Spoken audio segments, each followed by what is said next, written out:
Sometimes even good people can make a mistake. And when it happens, it's one of the most intense and emotional experiences of your life. It could be a DUI, or maybe you were in the wrong place with the wrong people at the wrong time. Or perhaps you just did something stupid at the spur of the moment without even thinking, and now you're in trouble with the law. Well, you need experienced legal help right away so you don't become a victim of the criminal justice system. Even good people can make a mistake, and if you, a friend, or loved one has been accused of a crime, don't make another mistake by hiring the wrong attorney for the kind of help you need. You need to visit toddjohnslaw.com. That's toddjohnslaw.com, and then call Attorney Todd Johns today. Attorney Todd Johns has decades of experience helping good people like you who have made mistakes or bad decisions and will stand by you every step of the way. toddjohnslaw.com.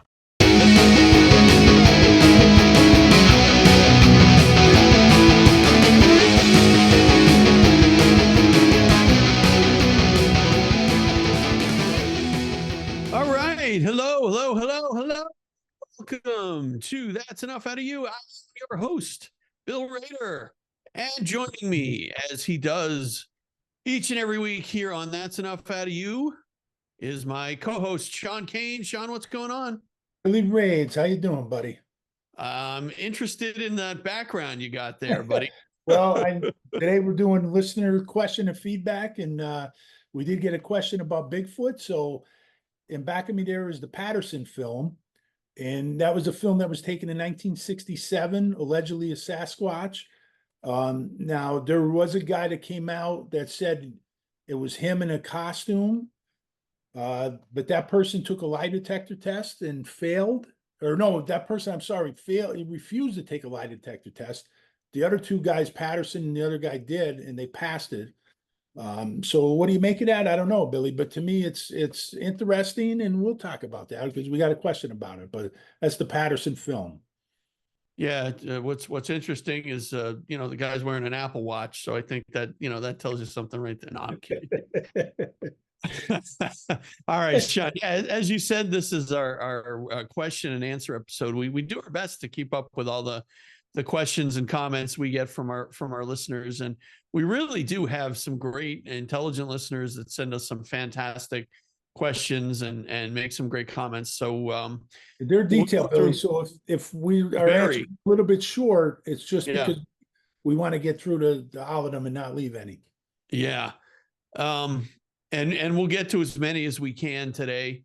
They keep coming in, Sean. So we'll, we keep, as we compile these and do these shows, we get more and more and more, which is great. I mean, it's why we keep doing these episodes. And I think, for us, it's really important that we, kind of have this back and forth with our listeners. I think it's one of the things that makes our show pretty unique is, we dedicate entire episodes to the, the comments and the questions we get from our listeners. And I think, Billy, we created such a great network of author guests, but we also created a community, Billy, of the listeners. And like you said, there's great. I mean, we met so many great people, Billy. Not just the guests that we bring on, but people that listen to our show that I must communicate with it on a daily basis. Some of them are at least a weekly basis. I mean, it's incredible. Yeah. People we met. Yep. All right, let's get this kicked off because we got a lot to get to today. A lot of these questions and comments. So first couple here from tell us who John Burns is, Sean. He's a very, very intelligent guy, Billy, very detailed. He's been listening for a while. He comments quite a bit. But excellent. I always look forward to John's feedback. It's always tremendous, and he's a really good researcher in his own right. So yeah, always look forward to his stuff. So the first comment we have is from John Burns. It says, Sean, you are very knowledgeable of the intricacies and complicated nuances of the JFK case. You and Bill are the best go-to authority on the assassination on YouTube.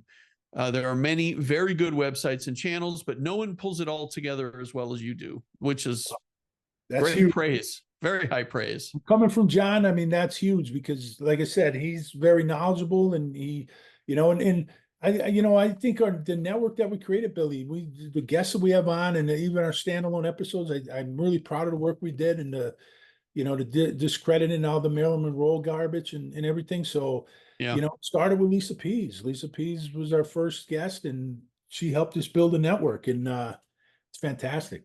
But Yeah. that's a great comment. Great comment. Thank you, John. So this one from John is a little bit more specific and very detailed on the Mexico City episode that dropped as we're recording this. It Getting dropped so much feedback on that, Billy.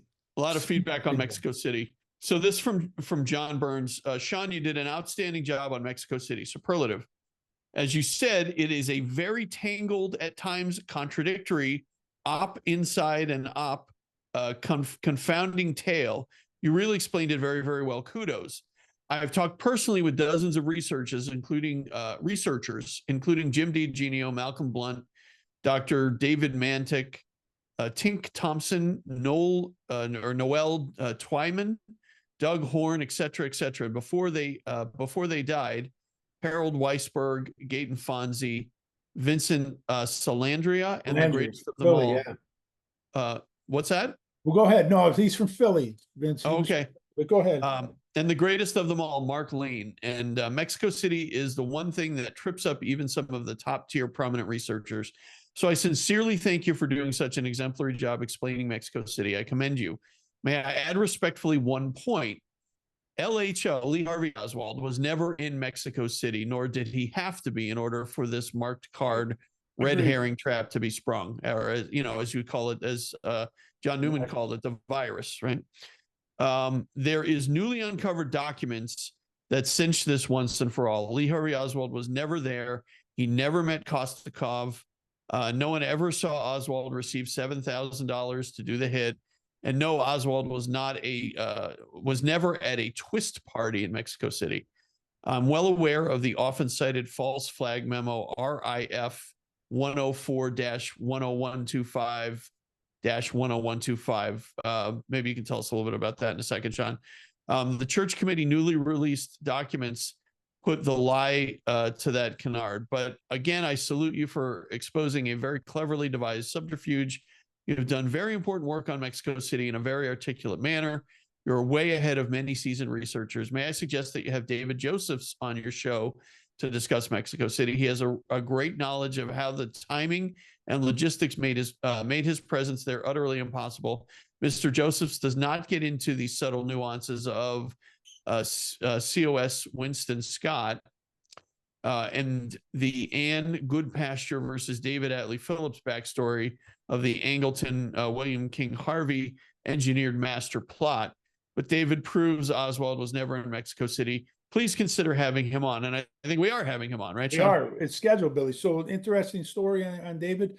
I reached out to Lisa Pease, recommended that, as well as John Burns, to get David Joseph on, because he's the main go-to guy in Mexico City.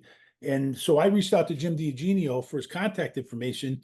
In the meantime, David Joseph responded to me on YouTube. He made a comment and he said he'd like to come on. So anyway, I ended up getting his contact info, and I set up a call with him yesterday and I talked to David for over an hour, Billy. It was an unbelievable call. I don't want to give away too much because we're going to try to talk about a lot of the stuff we talked about yesterday when he comes on, but we scheduled him for our next open date. It's going to be in October, unless we have a cancellation. We could bring him in earlier, but look for that in the fall. David is a very, very meticulous researcher, Billy.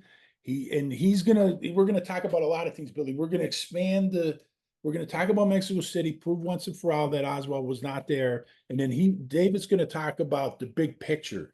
He really gets into the big picture, and it was a fascinating conversation. But thank you, John, for the recommendation. But yeah, we have that lined up. David Joseph is coming, and I can't wait for that episode, Billy. Great. Everybody should read, what John said there, and do your own research on the things he said, because it's all important.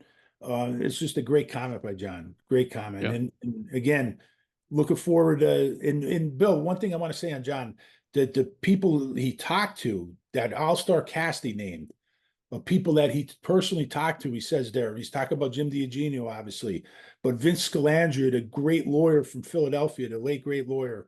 Mark Lane was a pioneer in the JFK research community. and just the names, Gaetan Fonzi, I think he mentioned. I mean, that's just an all-star lineup. So that tells you the knowledge that John has, Bill.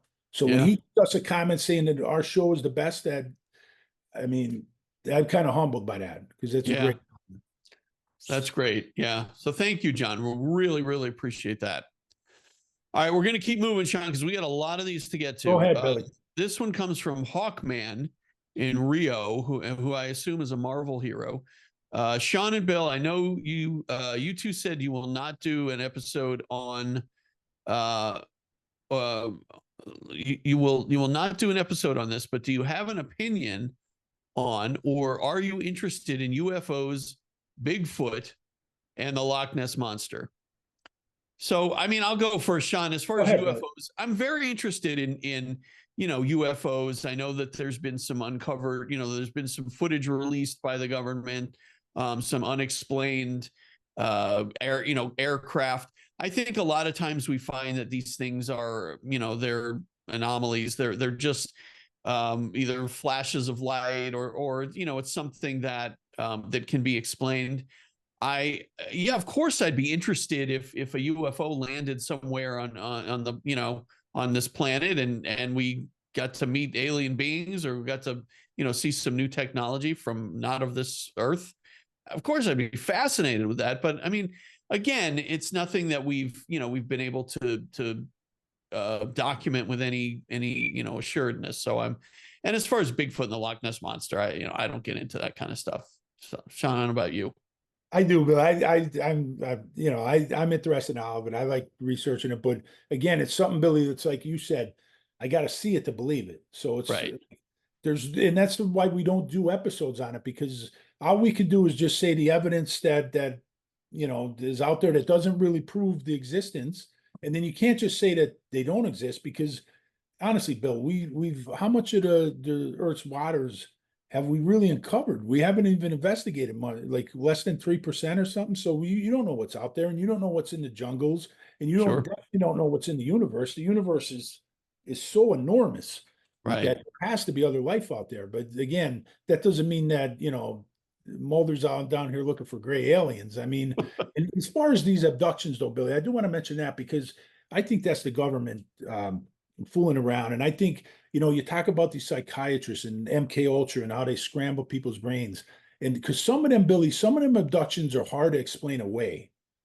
Like the fire in the sky one with the guy Walton, who was abducted. He said he was abducted. And then there was there was a father and his son's friend that was abducted in Mississippi. They were fishing.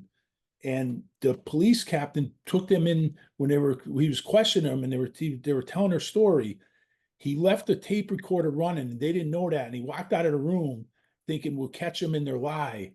And these guys were scared out of their mind. They were still tired. So something happened to those guys. And what I'm thinking, Billy, is, you have the government doing all these things with MK Ultra. You have all this. They have to explain why these people are being abducted and experimented on. And what better way to have them scramble their brains and have them think they were abducted by aliens? So I think that's one thing that could explain a lot of these. Sure.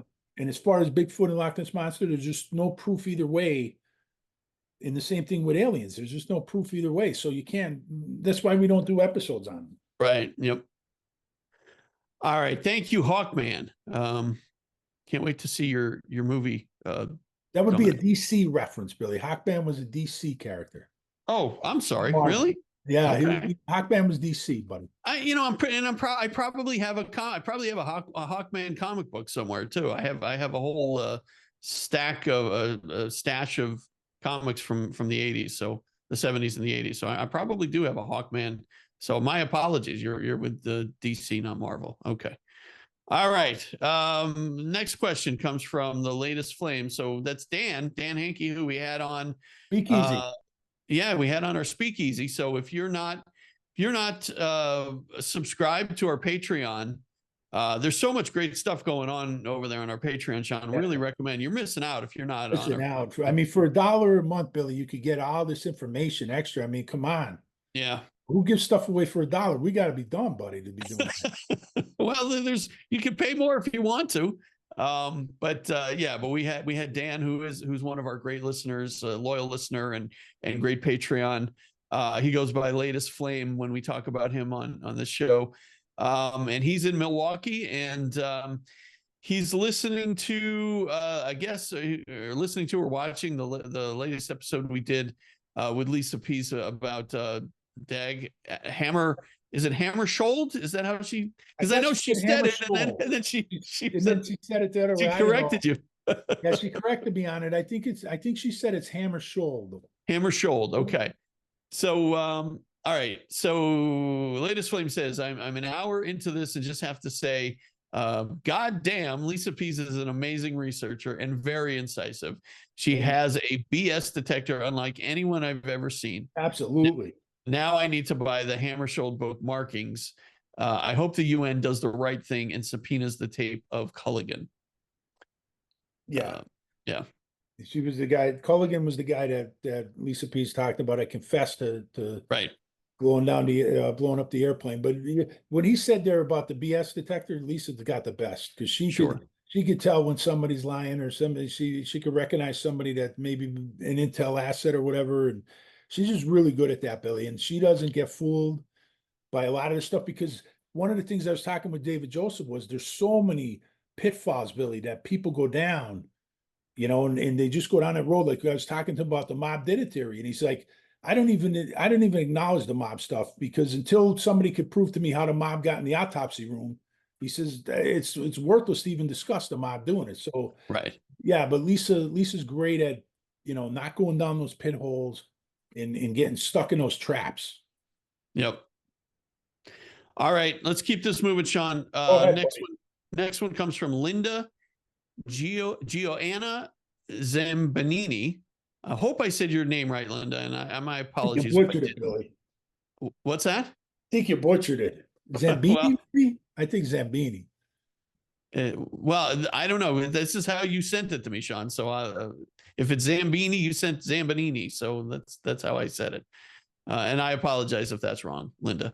All right. So glad you had Lisa Pease on again. She's up there in my pantheon of JFK, RFK, and now Dag Hammarskjöld researchers with DeGenio, Larry Hancock, Joan Mellon, and Bart Camp. Not only is she brilliant, tireless, and articulate, but she delivers her message with so much heart and emotion. Yes, she does. We've seen that many times on our show. I really appreciate her sincerity and compassion for these people like Sirhan and Dag. She really cares. By the way, not a curse. I think most of us researching these cases care deeply, at least those of us who believe these were CIA conspiracies, not the likes of Holland and Posner. But it's just nice to see her express her deep feelings about these cases that motivate us all. Love her funny side and the chuckle of hers too. Can't wait till you have her back on again.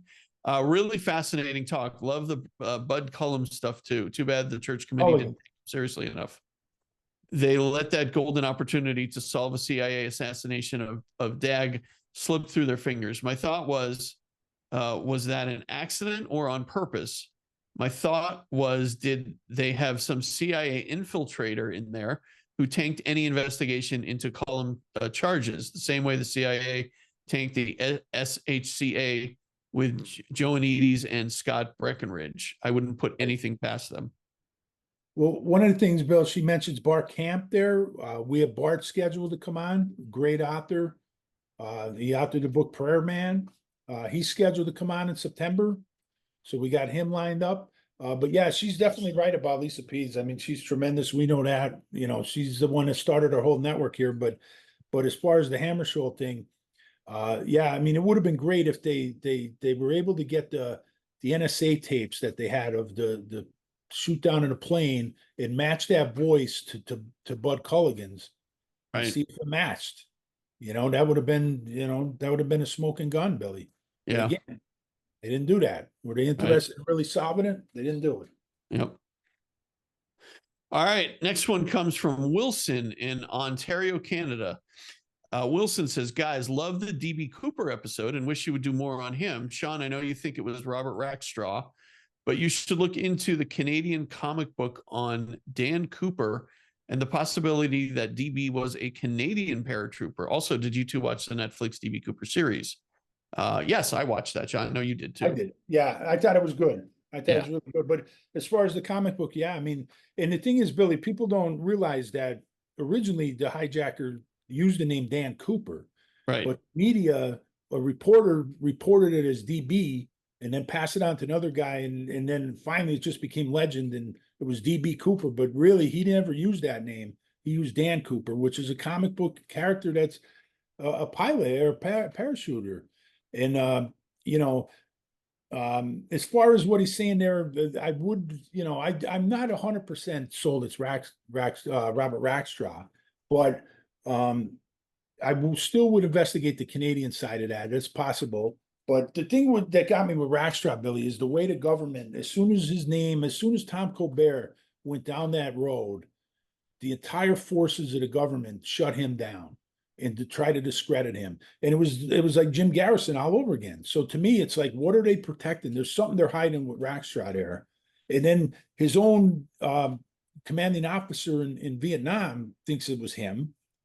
Another Right. person who was in his unit broke the code of letters that DB Cooper had and saw his rank number there and his name in the letters. So using the code that was in their unit, that their unit used, the cryptograph code. So, I think there's a lot of evidence. I think Colbert did a good job, and just the way the government shut him down and then closed the case, Billy. Yeah. Why did they do that all of a sudden? And we've gotten a few over the last year or so, a bunch of comments and questions about our DB Cooper episode. And maybe we'll have to do another one at some point, Sean. I don't know. I know we covered it pretty well. I don't know that there's that much more for us to talk about, but maybe at some point we'll do another Maybe. DB Cooper episode. Bill, before we keep this train moving, we should probably take a break here. Yep. I was just going to do that, Sean. So we're going to take a quick break, hear from a couple of our sponsors, and then we'll be right back with more questions. DK's Corner has moved. Come see us in our brand new location at 201 Cherry Street in Jessup, Pennsylvania, right across from the Jessup Plaza. Enjoy a brand new menu with hot and cold sandwiches, soups, salads, pizza, delicious breakfast, including breakfast bowls and sandwiches, specialty coffees, and DK's famous Razzle Dazzle flavor shaken espressos, and still the best cheesesteaks around. Follow DK's Corner on Facebook and Instagram, or call them at 570-209-0278 to find out about their daily specials and catering. And DK's Corner now has beautiful outdoor seating for the summer. Don't feel like leaving the house? Call DK's Corner for delivery. And we thank DK's Corner for sponsoring That's Enough Out of You. DK's Corner. That's Enough Out of You is sponsored by Carfecta, Scranton's premier destination for finding the vehicle of your dreams. With a commitment to service, value, and selection, Carfecta is your trusted partner in every step of your auto purchase journey. Our sales staff will work with you to select the perfect vehicle from our diverse inventory. Our friendly office staff will assist you in securing financing and offering warranties. At Carfecta, our dedicated team is here to make your car buying experience seamless and satisfying. Located in Scranton, Pennsylvania at 220 South 7th Avenue, or call us at 272-770-0080 and check us out on Facebook. With years of experience serving the area, our dealership is dedicated to offering high-quality pre-owned vehicles to our customers. From the moment you walk through our door, we're committed to providing you with a great car buying experience. With our skilled sales staff and financing options, we'll help you get the vehicle you want at the great price you deserve. Visit Carfecta today and let us exceed your expectations. Are you thinking about selling your house? Well, Bob Connors, a realtor at Christian Saunders Real Estate, says, I can't sell your house, but I sure as heck can market it and get it from sell to sold. Call Bob today for great marketing and to get a ton of eyeballs on your house. Are you in the market to buy a home? Not sure where to start? If it looks like something you shouldn't buy, Bob's going to tell you that. Think you can't buy a house or have no idea where to start? Been there, done that. Bob will get you going in the right direction. You can reach Bob at 570-614-3624 or 570-335-9000. And you can find Bob on Facebook at Bob Connors-Realtor. Whether you call Bob or not, please remember, Stay awesome, all you awesome humans, and be kind to each other. Bob Connors, the realest real estater. And thanks to Bob Connors and Christian Saunders Real Estate for sponsoring That's Enough Out of You. All right, we are back. We are back with more of our great questions and comments from our very loyal and very intelligent listeners. This one comes from Suzanne Daniels. Suzanne says, I have followed Greg Burnham's work for more than 2 decades. He's fantastic, meticulous, and brutally honest. I like the fact that he refrains from the irresponsible speculation and supports his assertions with documentation or eyewitness statements. Plus, he has a heart and doesn't get into futile arguments with the ignorant. Definitely in my top 5 researchers of all time. Yeah, we were thrilled to have Greg come back on the program, and then he's coming back again, right, Sean? Yeah, and he's going to talk about his relationship with Fletcher Prouty, Billy. That's fantastic. The inspiration for Mr. X in the Oliver Stone movie. Yeah, I mean, he knew Fletcher and talked to him, and we're gonna have a whole episode on Fletcher Prouty with Greg. So that's coming. We got a lot of big episodes in the fall, Billy. We're going out with a bang in season 2 and starting with a bang in season 3.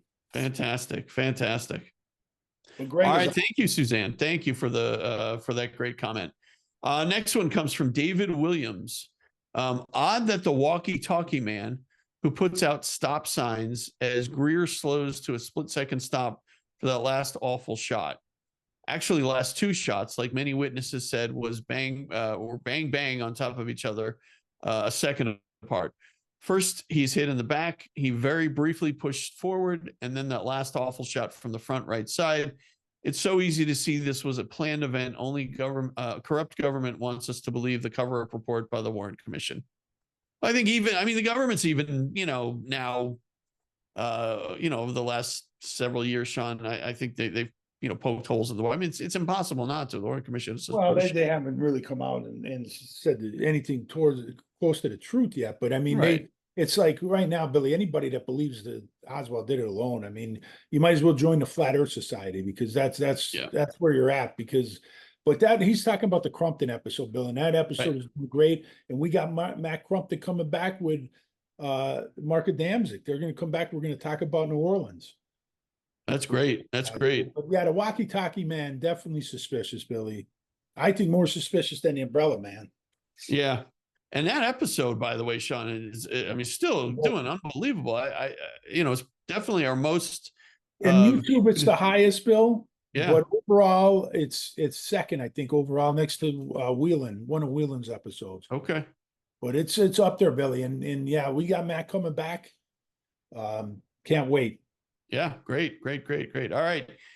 Thank you, David Williams. Appreciate the comment. All right, next one comes from David Arbuckle. The Walker shooting is a problem for the apologist community because Walker himself said the bullet was not from a Carcano rifle. Ruth Payne had the Oswald rifle stored in her garage for over 6 months, even before Walker was shot at.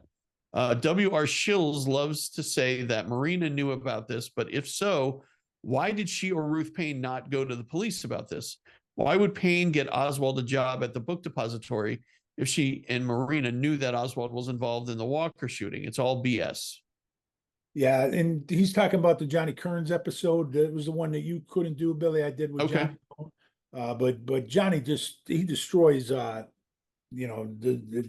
fact that they try to throw out there that Oswald was involved in the Walker shooting, because there's no evidence pointing to him at all. I mean, it's just a thing. It's the same thing with Tippit, same thing with Kennedy. I mean, there's no evidence with Oswald, and Johnny did a great job there. Yeah. Nails Ruth Payne. He nails Ruth Payne. All right. Well, thank you, David. Appreciate that comment. All right. Sean, this is your buddy Dobson in Miami. Sean, what is your prediction for Notre Dame and Miami this upcoming football season? And who would be your favorite to win the national title? Well, as far as your predictions for Notre Dame. Listen to the episode, because we just did an episode on that. It's going to be out by the time this airs, Billy, it'll be already out a month. Yep. So I'm not going to rehash that, but what was the rest of that, Billy? What did he want to know? He wants to know your prediction for Miami. And well, before I even get to that, what was it? Yeah, you wanted my predictions for. Who will be your favorites to win the national title? Well, I would go with, the list that Nathan put in his article. I think he was right. I think his top three: Ohio State, um, Georgia, they would be in the mix. Oregon, a lot of talent coming back. And then, I mentioned Notre Dame. I mentioned their ceiling. Mississippi, Texas, those would be teams I would put in the mix. And then as far as Miami, I think Miami's doing a good job. I think Miami's the recruiting, they got the right coach in there. The thing with Miami, though, Bill, and this is why I argued with a guy the other day. He tried to tell me Miami's a blue blood, and blue blood should be reserved for the entire history of college football, Billy. Miami had only very small pockets of dominance, in the 80s or late 80s, early 90s. And then Right, another to Jimmy Johnson. to Jimmy Johnson. Then in the early 2000s, they had a run. But outside of that, Billy, they've been an average program. They're not a blue blood. And when they have their bad boy image, because what people don't realize, Miami's a really good academic school. Yeah. But they have their image of the bad boys, and like going back to the Notre Dame '88 Catholics versus convicts. When they had that image of the convicts, that's when they're at their best. And I don't know if they could do that now. I don't know, but quick story, Billy, because I know you want to keep this train moving. But I go ahead. An interview with Lou Holtz the other day, and Holtz is just an amazing speaker. I can see why companies hire this guy for a public speaker. He's just tremendous.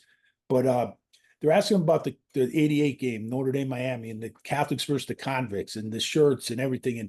And Lou says, Right. listen, he told the guy, he said, listen, that's I don't like that. He said, that's not right. He says, people shouldn't be saying that. It's not fair to say that, Catholics versus convicts. And he says, it's just not accurate. He said, because not every player on our team was Catholic. And that's typical Lou Holtz. That's typical. That's great. Still getting a shot in Miami. But when that rivalry was rolling, Billy, that was one of the most fierce rivalries in college football. A very short period. Yeah. Very short period. And I think the rivalry with Penn State too. I think that Miami, Penn State. Well, that was one game, really, '86. That's true. That was just that one game. But Miami was a period basically from '85 to into the '90s. They had that in the '90s, I guess 1990. You had a 5-6 year window where every year it was like a war. Yeah, definitely. And the Notre Dame Penn State rivalry, Billy, if you go back to the '80s, I mean, again, this is why I hate all these conferences and these changing teams, and we'll probably never get to see them play again unless it's in the playoffs. Right. Yeah. Crazy. All right, Sean, we'll do one more of these and then we'll take another quick break. This one comes from, by the way, thank you, Dobson. Sean, did you give a prediction on Miami? I think they're probably, I would say, looking at their schedule, I'd probably give them like a 8-4. I think if some things go their way, that could be better than that. I think they have the talent that they could get a 10 game season, 10-win season. But I would go with 8-4 yet. I still think they're a ways away. I don't think they're at the level of a top 10 team, but I would put them in the top 20. Bottom in the top 20 to 25, somewhere in that area. Okay. It's fair. All right. Thank you, Dobson. I'm sure you'll respond to that. All right. We'll take one more and then we'll take a quick break. This comes from Larry McAndrews in Minneapolis, Minnesota. Bill, love your passion for hockey. Do you ever think the NHL can reach a level of popularity that it has in Canada? What do you think the ceiling is in the US? And do you think we've reached that level already? So I appreciate the question, Larry. Sean, I don't know if you know this, but Minnesota, they call it the state of hockey. Because you know how I know that? Because I was an old school MacGyver fan. The character MacGyver was from Minnesota, and he was a big hockey fan. So yeah, which is why it was so crazy when the North Stars moved from Minnesota to Dallas. I always say it'd be like, if the Red Sox moved to, like Timbuktu or something. It was just such a crazy at the time. It was crazy. Right. I Sure. couldn't believe that, that happened. But, since then, Minnesota, they've gotten a team back, the Wild, which I hate that name, the Wild. Yeah, this could have done better than that. I don't like those. Yeah. I don't like those names they're not plural. Yeah. Anyway, Larry's question, do you think the NHL can reach a level of popularity that it has in Canada here in the US? It's going to be tough, Larry. I mean, first of all, hockey in Canada, really junior hockey is kind of the dominant, sport in Canada, because every Sure. city, you chances are in Canada, you're living somewhere near where there's a junior hockey team. Sure. There's only, I think, there's seven pro teams in Canada at this point. So, and they're kind of spread out, but, I would say, no, it's never going to reach that level of popularity in the States. It's, football and baseball and basketball are always going to be ahead of hockey. The only thing I would say is, the NHL has to do a much better job of marketing its players. They've got, I mean, Sean, if Connor McDavid walked up to your front porch wearing his Connor McDavid jersey, you probably would have no idea who he is, right? I mean, he's the best player. I've watched, me and Nathan watched the postseason, so I've been getting into it more. But you're right, most people wouldn't know who he is. But Right. Bill, I got a hockey question for you. Sure. Do you think that right now you have teams from Canada in the NHL? Do you think with the popularity you see in other countries of hockey, do you think you see another, say, and I know logistically it'd be really hard, but do you think you could see a team from another country, like say Finland or somebody like that, where hockey's big and they get a team in the NHL? An NHL team? I don't know about that, Sean. I think that the NHL is really concerned about travel. They do a lot of things to avoid a lot of travel. So I don't think that they would ever put a team overseas like that. I think that would be a long shot. Was that ever entertained, Billy? Did they ever even entertain it? Did any team try from another country that's pretty, because I mean, hockey's popular in other countries besides Canada. Sure. Well, I mean, the thing is, Sean, they all have leagues, right? Finland's got leagues, Sweden's got leagues. I mean, all those Scandinavian countries have their own leagues. There's European leagues. There's that Russian KHL. So, I mean, they all have their own sort of versions of pro hockey. But I think they all watch hockey here, in North America, because so many of the great players in the National Hockey League are from those countries. So they, it's a lot like, I think it's a lot like soccer here in the US, where, we don't really have, we don't have major, like we have we have that Major League Soccer, but that's not really recognized as one of the top leagues in the world. And I think if you're a fan of a team, say in the English Premier League or whatever, you're just going to get up early on Saturday morning or whatever and watch that, on TV. You know what I mean? They're never going to put an English Premier League team here in the US. So I think it's similar to that, Sean, but it's a good question. I don't know if they'd ever do it. I really don't think just something for humor here. Could you imagine a Russian team in the NHL? That would just be, it was so bizarre. Yeah. But yeah, Larry, unfortunately, I mean, and I don't mind that the NHL isn't the top sport here in America. I think it's I think it's nice to have something where it's not overexposed, right? I think right now I think TNT does a very good job with the NHL. I think ESPN is awful. I think ESPN's coverage of the NHL is Billy. They are awful at everything. ESPN is a joke. Yep, it's crazy how bad the coverage was during the Stanley Cup playoffs. I was amazed. It's just watching the game and listening to, and I know a lot of people like the comment. I can't even think of his name. The announcer, the play-by-play guy that did the I think Sean McDonough is his name. Oh, he was awful. Football too. Yeah, but he was awful. He's not a hockey guy, though, Billy, is he? He did not. I think he is a hockey guy. I think he's from Boston, so maybe.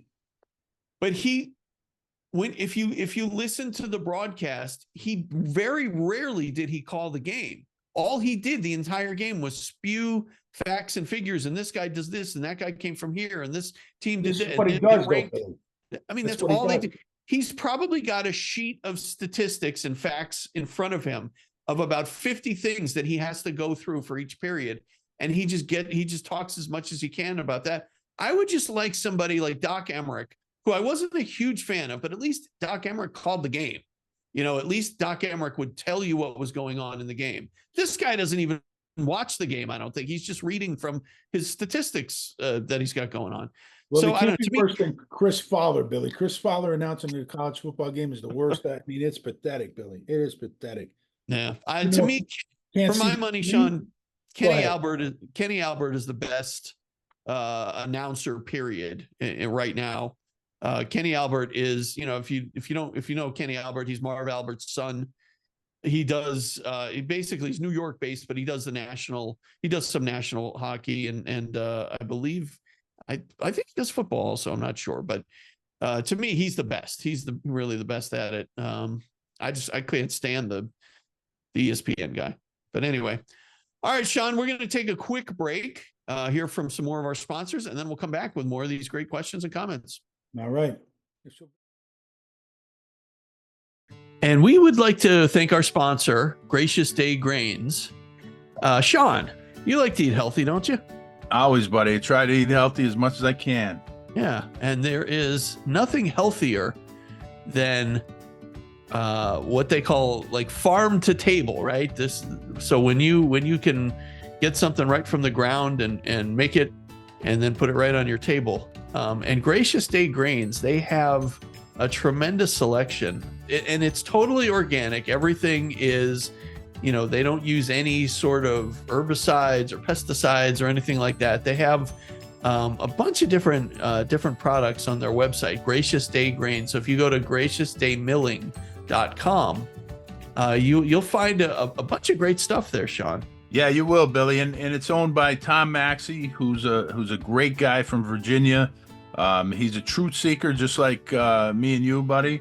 And Tom's growing philosophy follows the wisdom of farmers of centuries past. And a quote from Tom is, "If we practice the right rotations, we exclude the bugs and weeds without needing herbicides or pesticides." So, I mean, this is great, Billy. I mean, what he's doing is fantastic. There's cornbread mix, there's cornmeal, popcorn he sells, buckwheat Sean, have you had buckwheat pancakes? No, buddy. Oh my, they're delicious. I love buckwheat pancakes. And Gracious Day Grains sells buckwheat pancakes. Just go to their website and you know, you'll be able to find all of this stuff there. You can order it right off the website. You can find out all about how they farm and their whole philosophy, Tom's philosophy. It's great stuff. It really is, Billy. And one of the things he does is he grinds small batches at very low temperatures, which retains the flavor and the freshness. Of course. And it can't get any fresher than that. I mean, it's literally right from the ground. So again, go to graciousdaymilling.com and just, you know, take a look on there. You can order whatever you want and they'll send it right to your door. I mean, again, it doesn't get any fresher than that, right from Tom's farm to your door to your table. So absolutely. And eat healthy and you'll feel better. Absolutely. I wish I could do that. I wish I could eat healthier, Sean. Well, start with Tom's stuff, buddy. I'm going to order some of those buckwheat pancakes. I love There you go. I'm going to try them too, Billy. Yeah, they're really good. All right. Gracious Day. We thank Gracious Day Grains for their sponsorship. Thank you. That's Enough Out of You is also sponsored by Case Quattro Winery, featuring over 20 flavors of wine, from dry red, dry white, and fruit for your sampling pleasure. Case Quattro Winery offers entertainment, parties, and private events. Now serving a full menu with a little something for everyone, including appetizers, salads, dinners, pizza, and desserts. Case Quattro has some of the best live entertainment in the area, with comedy and karaoke nights and live bands. Check us out on Facebook and Instagram for all of our upcoming events. And if you mention the code OUTA, that's OUTTA, you get 15% off of your order. Located on Main Street in Peckville, Pennsylvania, call 570-382-3682 3855 for more information. And we thank Case Quattro Winery for their support. All right, Sean, we are back. We've got some more great comments and questions from our great listeners, and let's get into it. So this one comes from the King and Queen in West Bromwich, Sandwell, England. Sean and Bill, and by the way, Sean, we've got so many international listeners. I'm amazed when I look at the numbers and the breakdown Australia, Billy. We're huge in Australia, New Zealand, the Middle East. I mean, Asia. We've got listeners all over the world, and it's consistent, Billy. It's consistent week to week. So it's incredible. So we thank you guys so much for listening or watching on YouTube or however you get our show. We really appreciate it. All right, let's get back to this one real quick. So Sean and Bill, are you guys fans of the TV series The X-Files? And why don't you do a show on the series?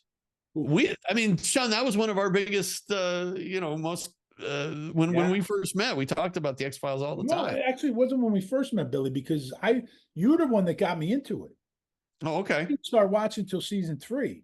Oh, okay. You got me into it, Billy. You told me you got to watch the show. It's everything that we talk about. You love it, and then I loved it, Billy. And yeah, I was a fan. I went back and I watched the first 2 seasons. I binge watched them, and huge fan. And we should do a show somewhere down the line, because just the whole secret government thing and the Smoking Man. Yeah. I mean, I talked to Lisa Pease about that. He reminds me of, kind of like a Dulles Angleton combination character, and just, the angry man kind of reminds me of David Rockefeller. Like, I could see that whole secret government thing. Like, they just, but it was a great show. Huge fan. Right when you told me, Billy, I watched it, and I watched it right there. Of course, just like every other show, Bill, the later seasons weren't as good. Right. Duchovny for a while came back. Right. Duchovny left the show for a while. And I think I stopped watching it when he left the show. I mean, he was the show, right? Him and Gillian Anderson were the show. Right. So well, he came back, Billy. Right. Came back. But eventually I just stopped watching it. Bill, the first movie they made was really good. Was great. That was great. Yeah. Yeah. We should do an episode, Billy. We should. We will. We'll do that. We'll do an episode on the X-Files. Yeah, absolutely. All right. Thank you for that question. All right. Next one comes from the Puck in Vancouver, British Columbia. Sean and Bill, how much do you guys know about the history of Canadian organized crime? And will you ever do a show on the subject? And I know, Sean, we keep talking about doing a show on the Dino Bravo murder. But eventually we're going to do that. It out. Yeah. We got to do a show on Dino Bravo, because he was definitely hit by the mafia in Canada. Yeah. But I do know quite a bit about Canadian organized crime, Billy, and it's very powerful. They have their own commission. They actually call it the Consortium. And what it was now, it's still not as active as it once was. But what they have, the West End gang is the Irish mob based in Montreal, and then you have the 1%ers of the Hells Angels, which they're no joke. Those guys are serious. And then you have the Sicilian Mafia, and they sit at this what they call the Consortium, and they use a gang of Jamaican posse, Jamaican gang. They use a lot of them a lot of their muscle and activities and stuff. But they're very. I mean, in Canada, they especially the 1%ers of the Hells Angels, they kill judges. I mean, they're vicious. The West End gang was very vicious. They had connections to Whitey Bulger in Boston. I mean, and again, the Dino Bravo thing, that's a fascinating story. So, yeah, Canadian organized crime, very, very interesting. And they're still active, Billy. They're still active. And there was a Netflix series, Bill, on the Rizzuto family from Canada. Yeah, I think I saw that. Yeah. Yep. Yeah, that was pretty good. Yeah. That was pretty good. All right. The Puck. Sounds like got another Canadian hockey fan. Is there anybody in Canada that don't like hockey, Billy? Yeah, I met him.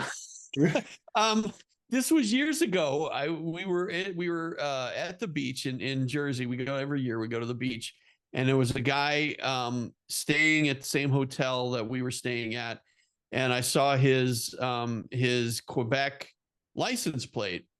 And I said, "Oh," I said, "you're from Quebec. You must be a big hockey fan." He said, "No." He said, "I don't care about hockey." Wow. I said, "Really?" He said, "No, I couldn't care less." And he even met some of the Canadiens players. Wow. And yeah, he said he sat at a bar one night and had drinks with a bunch of the players. He said, but he's never watched. He said he's just not a big fan. He's not a fan of hockey. So Wow. to me, that blew my mind. But Yeah, really. That's amazing. yeah, actually, I think he told me, he said he's actually more of a fan of curling, which is a huge sport in Canada. Right. Which to me, I don't know. I don't get curling. I think it's I couldn't sit there and watch that, but no, I couldn't. I could. No. But that's a big Canadian sport. But I think that's what he told me. But yeah, I'll never forget that. I'll never forget that guy that told me that. So yeah, Unless I had a choice, I had to pick between Jersey Shore and curling, I'd watch curling. Well, I mean, yeah, there is some, you can see the competition, I guess, but I just don't get it. I don't know. Anyway. All right. Thank you, the puck. All right. This one comes from Shelly Carr. David Whelan, brilliant. Truth. He is such a talent. And Sean, I know by the time this is released, we'll have already done our Q&A with David on Patreon, I'm sure. Yeah. But it's still going to be available. So if you are interested and you've not yet joined our Patreon, I encourage you to do that, because that show is a Patreon exclusive. You're not going to see that for free. So definitely, if you want to see this Q&A that we've gotten questions from our Patreons, and we asked David. Great questions too. Great. Yep. So that's exclusively on our paid Patreon service. You're going to have to go over there. And I mean, we've got so much great stuff on there. I think I said this before. If you're not on our Patreon yet, you're missing out on quite a bit, because we just got so much stuff going on. So much stuff. Pictures, articles. There's a good chat going in there too, Billy. Yep. And we've got of course our weekly show, the Speakeasy. Yep. Which is a little bit different than this show, because we basically do a lot of current events. We kind of, we're not really limited to what we can talk about as far as that goes. I know we don't really like to get into politics and show our hand on this show as much. We do that on the Speakeasy, stir up a little bit more shit. So I would encourage you, definitely, if you haven't looked at our Speakeasy yet, or rather our Patreon, definitely go out there and we do give that. A lot of intel on there, Billy, that we don't talk about on the free channel, and yep. Different than even the articles that we put on Patreon are different from the ones we put on the website. That's right. We give out future information too on stuff we're doing with the podcast. So just a lot of good stuff there. And also check our website out, Billy. A lot of stuff going on there. Got the merch store, the bookstore, the blog articles. Check us out. Yeah, and definitely, if you like what you're hearing here, hit that subscribe button on YouTube and make a comment, hit the notifications bell.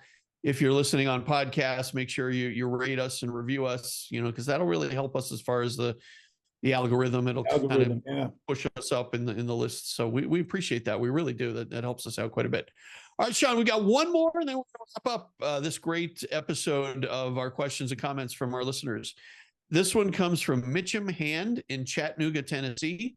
You two should do a show on JFK civil rights policies and correct the media bullshit that's out there.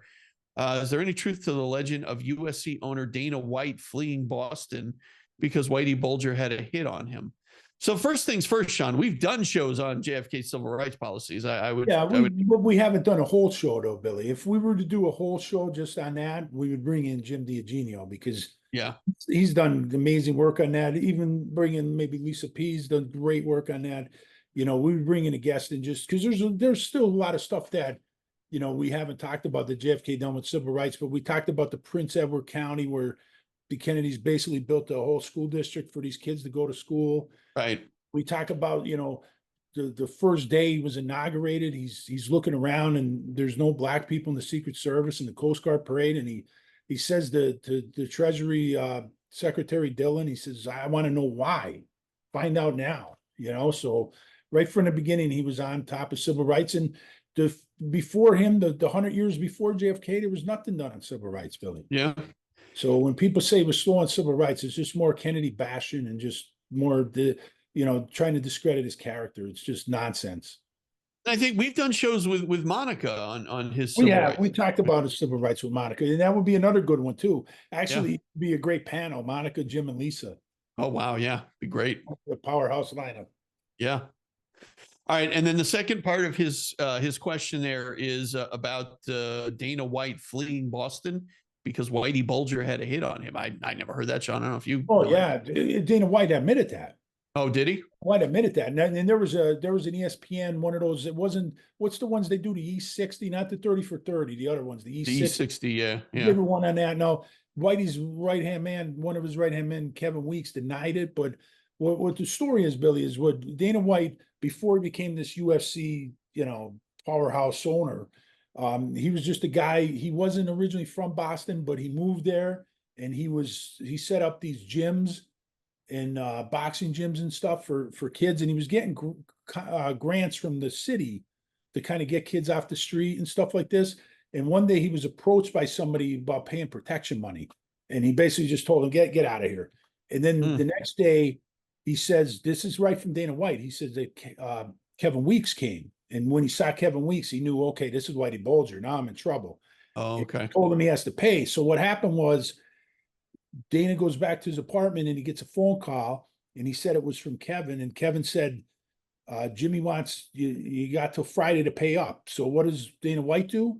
He leaves everything in his apartment, packs a bag, gets on an airplane, and gets out of Boston and never looks back. And he went to Nevada or wherever, Vegas, and he met the two brothers, the Italian brothers, I forget their name, and they bought the UFC for cheap. And he worked out for him. But yeah, he ran, and Bill, I believe it. I believe it to be true, because Dana White to me is a wannabe tough guy. He hides behind. I'm sick of Dana White, to be honest with you. He talks like a tough guy. He's up Trump's ass.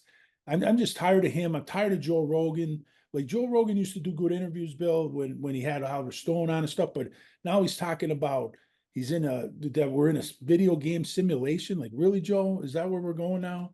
And then you get guys like, I'm just tired of these guys, Bill, that have these podcasts and stuff, and they sell out because they say whatever it is to get likes, and that's something we're never going to do. Right. But Michael Francis is another one. He loves to he's talking politics now. He's just anything to try to get more views and more likes, and Dana White's another one, Bill. Like, I'm tired of Dana White. I'm sick of seeing him. I'm just tired of his. He ran out of Boston. He was afraid of Whitey Bulger. Now listen, there was a lot of guys that were afraid of Whitey Bulger when he was running the streets. Right. But if Dana White's this big tough guy that he talks about, why is he running? Yeah. But whatever. Yeah, I was never a UFC guy. I never got into the mixed martial arts. I like the Conor McGregor. When Conor was hot, I got into it, but then I just got away from it, Billy. Like I said, I don't want any involvement with Dana White. I've had it with him. I've had it with Rogan. I've had it with Francis. I've had it with that other guy, Patrick, whatever, Ben Veda or whatever his name is. Those guys, all they do, Bill, is gaslight stuff. They just want to get as many likes. They get millions of views. Congratulations. But you know what? You're telling stupid stuff that isn't true. Like, we're in a video game simulation. Joe, is that Bill? Seriously, does Joe Rogan really believe that? I mean, if he believes that, he doesn't. He doesn't. Come on. Oh, that's nonsense. crazy. Yeah. Little rant there to end the show, Billy. It was good. That was good. All right. I got my blood pressure up. Calm down there, Sean. All right. So we did another great Q&A episode, and we keep doing these. As long as you guys keep sending us your questions and your comments, we're going to keep putting these episodes out, because we love to hear from you. We love to answer your questions, and we love to hear the comments, even the negative comments. We haven't gotten as many of those. I think I saw a couple recently.